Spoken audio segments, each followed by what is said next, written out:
장막과 그 모든 기구가 거기 있는 사람들에게 뿌리고 또 뼈나 죽임을 당한 자나 시체나 무덤을 만진 자에게 뿌리되 그 정한 자가 제3일과 제7일에 부정한 자에게 뿌려서 제7일에 그를 정결할 것이며 그는 자기 옷을 빨고 물로 몸을 씻을 것이라 저녁이면 정하리라. 그 말씀이 나오죠.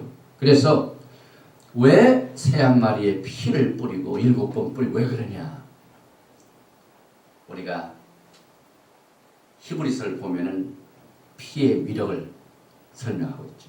히브리서 9장 19절에 모세가 율법대로 모든 계명을 온 백성에게 말한 후에 송아지와 염소의 피와 및 물과 붉은 양털과 옷을 출처하여 그 책 가오는 백성에게 뿌려 하는 그 말씀이 히브리서 9장 20절에 이르되 이는 하나님이 너에게 명하신 언약의 피라 하고 또한 이와 같이 피로써 장막과 섬기는 일에 쓰는 모든 그릇에 뿌려느니라.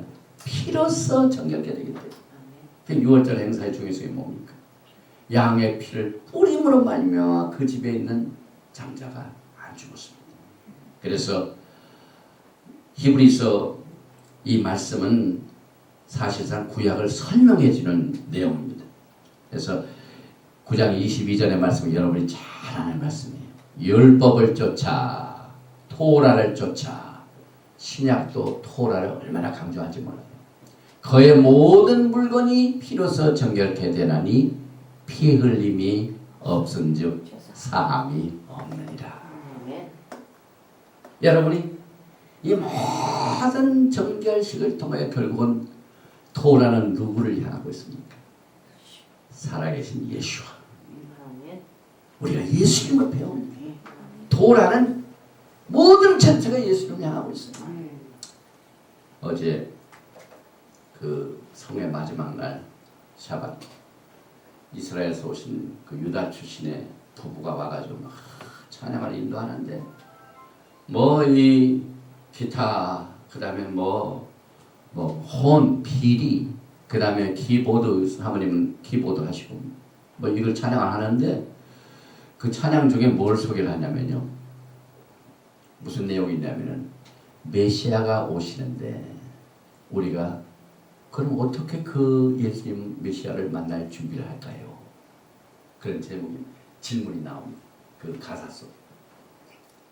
그래서 뭐 여러 가지 그 준비 내용이 있는데 그 가사 속에 맨 마지막이 뭐냐면 메시아의 오심을 준비하는 자가 무엇을 가지고 준비할까요?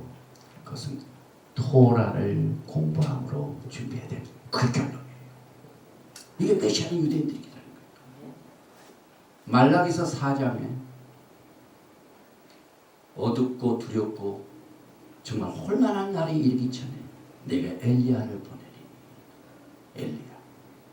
엘리야가 와가지고 아비의 마음을 정말 돌려서 정말 많은 사람들이 하나님의 마음을 알고 회개하고 메시아 예수아를 만날 준비를 위해서 미리 와서 대로를 수축하고 대로를 준비하는데 그 대로를 준비하는 매뉴얼 예수님을 만날 준비시키는 그 환영위원회 모든 지침서가 내 종 모세에게 명한 토라를 기억하라.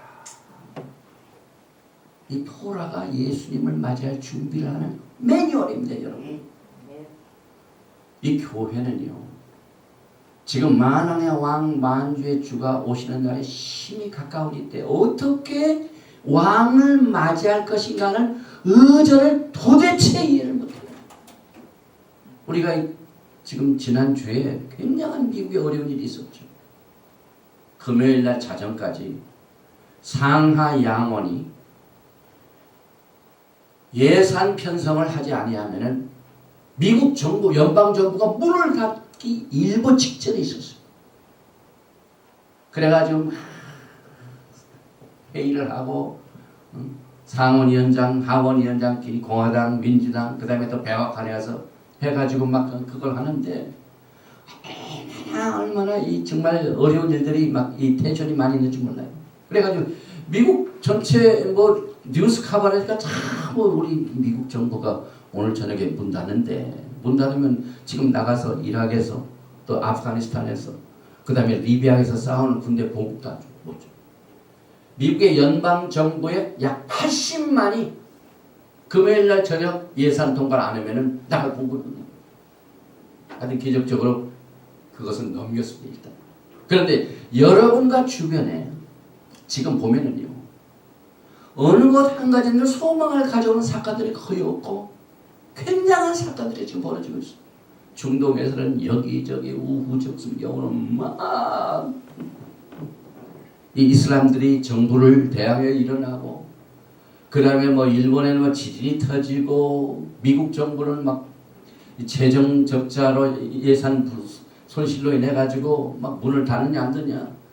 모든 주위의 일들을 보면은요, 물가를 봐도 지금 후드 이 식품 가격이 얼마나 치솟는지 몰라요.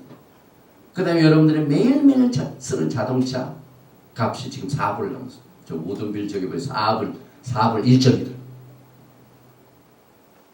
그래가지고 지금 사람들이 뭐에 두려움을 갖냐면은 직장에서 떨어지면 어떻게 됐나. 재정적인 압박. 그 다음에 내가 뭘 붙들어야 안전한가. 세큐리티가 없어요. 세큐리티. 그런데 제가 오늘 아침에 뉴스를 보니까 사우스캐롤라이나에 우박이 야구 공만한 우박들이 떨어져가지고 막 자동차를 때려부셔가지고 자동차 유리가 깨지고 그 사람 부상당하고. 그래서 우박이 얼마나 큰지 그 우박 큰 것을 달러빌 옆에다 사진을 딱 찍었는데 달러빌하고 비슷해. 이건 요한계시록에 나오는 말인데 우리가 지난주인가 중수가 되는 우박이 막 떨어져가지고 재난에 사용을 받는데요. 우리가 살고 있는 이 시대는 어떤 시대냐. 온 사방이. 그래서 이번에 오신 강사 목사님 중에 한 분이 이런 모든 주위에 일어나는 일들은 메시아께서 지금 계획하신 일을 성취하시기 위하여 하나하나 준비시키는데, 그 준비시키는 일로 뭘 하냐면은 바위 같은 곳 이런 것들을 막 이 바람, 폭풍, 막 이런 압력, 프레셔, 스트레스 이런 걸 통해 가지고 가장 귀중한 보석들을 캐는 작업을 합니다. 광맥에서 보석 캐는 작업을 지금 하나님께서 하십니다. 막 모든 게 흔들리고 있잖아. 흔들어야 이 진가가 나온다. 그냥 가만히 평안히 있을 때는 어떤 게 진짜인지 어떤 게 가짜인지 어떤 게 갑인지 몰라요. 그러나 막 하나님께서 막 재난을 허락하시고 막 이런 것들로 막 흔들어 놓으면은 거기에서 하나님을 의지하는 보석은 딱 나타납니다. 그래서 그 보석을 만드는데 그거하고 뭐하고 연결하냐면, 사실 우리가 지금 제사장이 이 모든 정결식을 주관하는데, 대제사장이요 속죄절날 1년에 한 번 딱 지성소로 들어가서 하나님을 만나자는 거죠. 그래서 국가의 죄를 속하고 자신의 죄부터 먼저 속하고, 그럴 때 들어갈 때 가슴에 뭘 안고 합니까? 이스라엘의 12지파의 돌이 있는 흉패를 가슴에 안고 들어갑니다. 그 흉패에 있는 12지파를 뭘로 표현하면 전부 보석입니다. 결국 예수님의 가슴 안에는요 12보석이 예수님 마음에 있대. 예수님 마음. 예수님의 가슴에 12돌이 12지파다. 여러분과 저도 지금 12지파에 속합니다. 이스라엘에 속합니다. 에베소 보면은 내가 이스라엘의 밖에 있던 자가 예수님 때문에 커먼웰스 오브 이스라엘의 시민으로 돌아 흑암에 살던 우리들이 생명의 아들의 나라로 옮겨왔고, 그래서 우리가 다 강을 건넌 사람이에요. 사실 제 일대로 강을 건 사람이 누구냐면 아브라함이에요. 갈대아 울 지방에서 아브라함이 이방 나라에서 있다가 갈대아 울 지방에 있다가 하나님께서 부르십니다. 그 아브라함의 귀에 하나님의 음성이 들립니다. 내가 살던 땅을 떠나서 내가 지시한 땅으로 가라. 다 때려쳤어. 그래서 문헌에 보면은요, 아브라함의 아버지가 무슨 일을 했냐면은 그 우상 만드는 제작하고 이방신 섬기는 제작을 그 집에서 했대요. 그래서 밤낮 아브라함이 어려서 날 적부터 아버지가 하는 직업이 그거니까 뭐 전부 우상 단지 만드는 그런 생활을 하던 아브라함이 하나님 75세 부르셔가지고 강을 건너서 요단강을 건너서 가나안 땅으로 왔는데 그 가나안 땅으로 들어오게 하여 강을 건넌 사람 그게 히브리입니다. 여러분들은 전부 흑암에 살다가 예수님 만나기 위하여 넘어와서 사랑의 아들의 나라로 옮겨왔죠. 여러분들 히브리 뜻이 바로 그겁니다. 그래서 예수님의 마음에는 그 12지파가 마음속에 있는데 그 12지파를 만들게 해준 온 세상을 막 흔들어본다. 아모스 9장에 보면 채를 친다고 했죠. 그 채를 치는데 가장 귀중한 보석을 다 모으십니다. 우리가 작년에 이스라엘론을 공부할 적에 제가 누차 강조했죠. 메시아의 1차 사명은요, 전 세계에 흩어져 있는 하나님의 12지파를 모으십니다. 지금 온 그 귀중한 보석을 주님께서 온 세상을 흔들어 놓으면서 이것을 모으신다. 그래서 이것을 우리가 영적으로 깨닫는 모든 이 지혜가 전부 예수를 아는 것으로 우리가 깨닫게 되는데, 오늘 이제 이 정결케 되는 내용 중에 여기에 이제 붉은 양털, 우슬초, 히브리서에 나왔죠. 그래서 이 붉은 양털, 우슬초 이런 것들은 출애굽기 24장의 언약과 연결이 됩니다. 왜냐하면 24장 8절에 모세가 그 피를 취하여 백성에게 뿌려 가르되 이는 여호와께서 이 모든 말씀에 대하여 너희와 세우신 언약의 피입니다. 이 언약이 얼마나 우리에게 중요한지 몰라요. 결혼한 사람의 가장 중요한 게 결혼기약. 내가 일생 동안 신랑이 이제 아내를 섬겼다. 아내도 일생 동안 남편을 섬기겠다. 언약이 있습니다. 예수님과 여러분 사이에 언약이. 그 언약을 예수님께서 피 흘리셔가지고 피로 언약을 세우셨어요. 그래서 그 6월절 행사 때 어린 양을 잡아서 문설주, 인방과 좌우설주에 피를 발라라. 이게 언약의 피. 언약의 피를 통하여 오늘 문둥병자도 정한식을 통해 정결식을 통해 깨끗하게 된다 이 말입니다. 그 다음에 이제 백향목이 나오는데 이 백향목은요 굉장히 단단할 뿐만 아니라 향기로워요. 우리도 백향목 괴짝이 있어요. 이제 미국 사람들 침대 사면 그 침대 바로 앞에 이렇게 앉아서 옷도 놓고 앉아서 양말도 신고 하는 그런 이렇게 문 여는 괴짝 있지 않습니까? 근데 그 안에 보면 저 백향목이죠. 백향목의 특징이 뭐냐면은 그 옷의 그 괴짝 속에다 넣은 모든 옷은 절대로 썩지 않아요. 그 다음에 종이 먹지 않아요.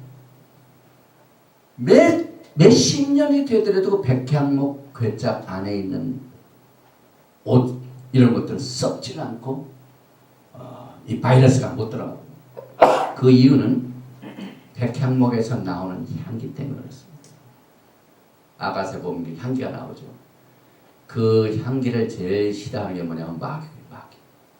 썩는 것을 방해하는 향기. 이것을 마귀는 제일 싫어해요. 마귀들은 우리가 계속 문둥병 환자같이 썩기를 원해요. 계속해서 죽음으로 달려가기를 원해요. 그런데 하나님은 이 백향목을 그 옷을 처하고 그 다음에 빨간 실에 묶어서 세다 해가지고 보내요. 그게 다 이유가 있습니다. 그래서 백향목은 나무로서 썩는 것을 방지하고 그 다음에 성전을 지을 적에 하나님께서 반드시 레바논의 백향목으로 지어라. 성전스는 제목이 됐습니다. 그 다음에 이 세다트리 제가 작년인가 이 옆에 있는 홈디포에 가서 사러 갔다가 여기 보니까 백향목 이만한 이 자루 같은 거 요거보다 조금 큰 자루 2개가 딱 있어가지고 그거 팔더라고. 그래서 그걸 가져가지고 어디다 넣냐면 우리 전명재 목사 그 옷장에다 갖다 놔줬어요. 그러니까 그 옷장에서 그 향기가 나가지고 옷을 막 부패하는 걸 방지. 하나님이 똑같이 이 성전을 쓰는데 사용했던 백향목 그 다음에 이 세다추리는 색깔이 좀 붉어요. 이 붉은색은 피를 나타냅니다. 그래서 붉은색의 피를 나타내는 이 의미와 그 향기는 문둥병에 썩는 것을 방지하는 것을 상징합니다. 생명으로 이끌어간다는 거예요. 절대로 죽음과 썩음과 부패로 향하여 달려가는 것을 막아주는 역할을 이 백향목으로 우리에게 가르쳐 주시고 계십니다. 그래서 문둥병과 시체는 다 썩는데 백향목은 썩지 않기 때문에 썩지 않을 것과 영원을 이 백향목을 통해 상징해가지고 그 백향목에다가 새를 거기다 딱 묶어버려요. 썩지 말고. 그래서 예수께서도 붉은색이 스며든 나무 위에 달리셨어요. 십자가. 그래서 그 십자가의 그 의미를 보면은요, 예수님이 흘리신 그 피로 말미암아 문둥병 환자가 정결케 되는 똑같은 효과를 죄를 씻는 그 사건을 통하여 우리에게 교훈을 주고 계시고, 그 다음에 이제 홍색실을 같이 부르라고 하는데, 이 홍색실의 뭐 색깔은 이 빨가는 건 여러분이 다 아시죠. 왜냐하면 붉은 것은 피를 의미합니다. 이사야서 1장 18절에 여호와께서 말씀하시되 오라 우리가 서로 변론하자 너의 죄가 주홍같이 붉을지라도, 그 다음에 눈과 같이 희어질 것이요 진홍같이 붉을지라도 양털같이 되리라. 이 문헌에 보면은 이 홍색 실을 한번 빨간식으로 딱 이 염색을 했는데, 그 염색한 홍색 실을 하얗게 하는 게 없대. 아무리 뭘 재료를 써서 하더라도 하얗게 될 수가 없어. 그런데 예수님께서 용서해 주시면 돼요.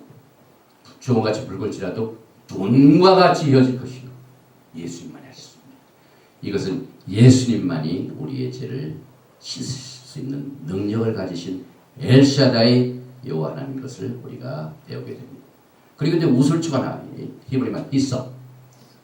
이 우슬초는 6월절날 꼭 나옵니다.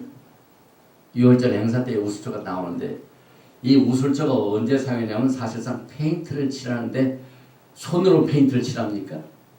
우리가 페인트 칠할 때 뭘 가지고 뭐가 있어야 돼요? 브러쉬가 있어야죠. 브러쉬. 그래서 브러쉬로 페인트를 딱 적어가지고 이렇게 하면은 하얀 페인트처럼 하얗게 되고 빨간 페인트를 빨갛게 되는데, 이 우슬초가 페인트 브러쉬 역할을 해가지고 그 양을 잡은 피에다가 딱 대가지고 그 피를 문설주와 문인방에 6월절 날 저녁에 이스라엘 백성들이 붙인 겁니다. 그래서 하나님께서는 이 히솝을 똑같이 문둥병 환자를 정결케 하는 식에도 이 우슬초를 같이 사용을 하셨습니다. 그래서 여기 이제 우슬초입니다. 근데 우슬초를 제가 공부를 해보니까 민트 향기가 있다. 그 다음에 우슬초의 그 꽃의 그 특징 하나가 이 솜털 같은 게 있어가지고 뭘 딱 해서 이 페인트 칠하고 같이 똑같은 역할을 하는데, 이 우슬초. 그래서 그 어린 양의 피를 우슬초가 딱 적셔가지고 문설주와 문인방에 바른 것처럼 이 새 한 마리에다가 백향목, 우슬초, 홍색실 이걸 거기다 대는 데 사용을 했습니다. 다윗이 하나님 앞에 위대한 기도를 한 것이 우리들에게 영원히 지금 남아 있습니다. 다윗은 정말 용서받지 못할 죄를 지었지만은 하나님께서는 그 다윗의 중심을 보시고 너는 내 마음에 합당한 자라. 다윗은 하나님의 은혜를 강하게 받는지 몰라요. 하나님의 마음에 합당한 자라는 축복을 받았는데, 그가 무슨 기도를 했길래 그런 하나님의 은혜를 받았을까요? 시편 52편을 보면 위대한 회개 기도가 나옵니다. 그런데 그 회개 기도 가운데 우리가 오늘 공부하는 내용이 소개됩니다. 시편 51편 7절에 우슬초로 나를 정결케 하소서 내가 정하리다. 여기 오늘 문둥이 환자를 새 한 마리 잡아가지고 우슬초, 백향목, 빨간색을 묶는데, 우슬초는 과거에 6월절 날 어린 양의 피를 적셔가지고 문 인방에다 바르는 브라시 역할을 했어요. 그런데 다윗이 우슬초로 나를 정결 예수님의 피로 발라. 똑같은 내용입니다. 나를 씻기소서 내가 눈보다 희리이다. 또 우슬초는 열왕기상 4장 33절에도 나옵니다. 저가 또 초목을 논하되 레바논 백향목으로부터 담에 나는 우슬초까지. 그래서 이 백향목과 우슬초가 여기에도 소개가 됩니다. 예수님께서 십자가에 달리셨을 적에 신 포도주를 적신 해용을 그 군대들이 어디다 적셨냐면 우슬초에다 적셨습니다. 요한복음 19장 29절에 나오죠. 거기에 신 포도주가 가득히 담긴 그릇이 있는지라 사람들이 신 포도주를 먹으면 해용을 우슬초에 메어 예수의 입에 대니. 그래서 하나님께서 구속의 위대한 역사를 하는 모든 정결식, 예수님의 십자가의 사건, 그 다음에 문둥병을 깨끗게 하는 일, 그 다음에 성전을 깨끗게 하는 일, 이런 모든 정결식을 통해서 하는 자료들을 보면은 서로 통합니다. 그런데 우리가 한 가지 여기 보니까 보통 물이 아니라 흐르는 물에서 나옵니다. 흐르는 물을 여기서 이제 영어로는 living water, 생수. 우리가 워터 바틀 살 적에 어떤 사람 living water, 생수. 제가 작년에 재작년에 선교여행 갔을 때 그 어떤 병에다 이렇게 뭐라고 생수라고 딱 썼더라고요. 생수. 근데 이 생수가 흐르는 물입니다. 히브리 말로는 카임 마임, 생명이 있는 물이다. 그렇죠? 그래서 이 흐르는 물은요, 일단 더러운 게 있으면은 쫙 지나가게